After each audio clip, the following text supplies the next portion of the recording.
July 4th, 2026 was circled on calendars for decades.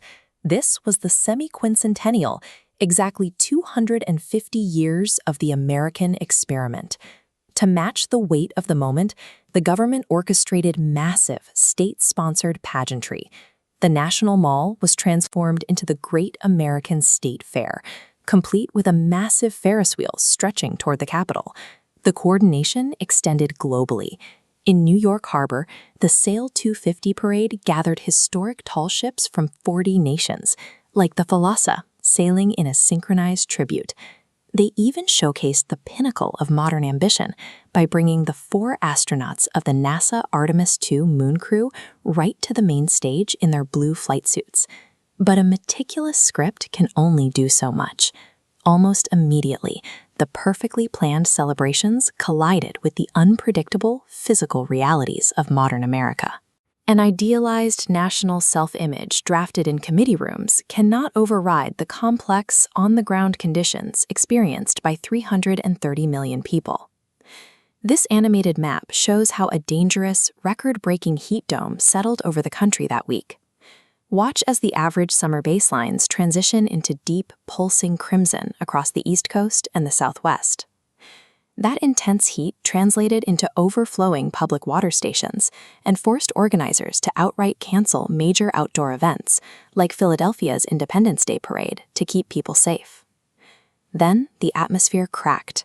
Severe thunderstorms descended directly onto Washington, D.C., completely derailing the government's centerpiece outdoor events.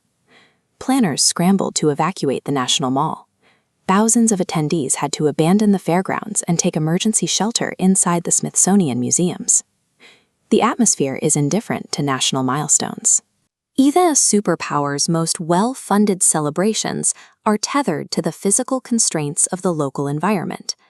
Amidst the weather disruptions, the official state narrative of unity pushed forward.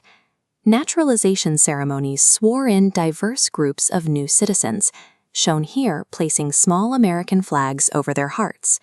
Yet on that exact same day, a very different ideology surfaced.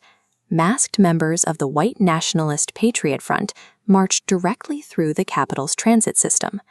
Simultaneously, indigenous groups organized the All of Us 250 protests.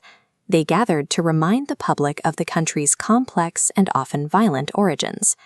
This map of Washington, D.C. illustrates the intense spatial proximity of these events.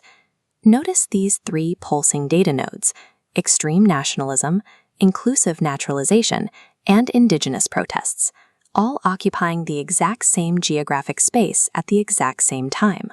These competing definitions of patriotism occupied the same city block simultaneously, turning the Capitol into a live map of American ideological friction. When you zoom down from the civic disruptions to the human level, you see how everyday citizens adapted to the friction of the day. Take Sam Miller and Cheyenne Marati. The torrential rain in D.C. ruined their outdoor cookout, so they simply moved the party inside and hosted their friends in their living room. By choosing to stay together despite the heavy downpour, they treated the disruption as part of the event. For them, the day wasn't about the weather, but the persistence of the gathering itself. This kind of ground-level momentum continued from coast to coast. You can see it in this photo of the Relay for America, where runners crossed 15 states to bring a single flag across the continent. The weather and protests became the context of the day, rather than an interruption to it. At 250 years, the American experiment remains a series of constant adjustments to both physical and social storms.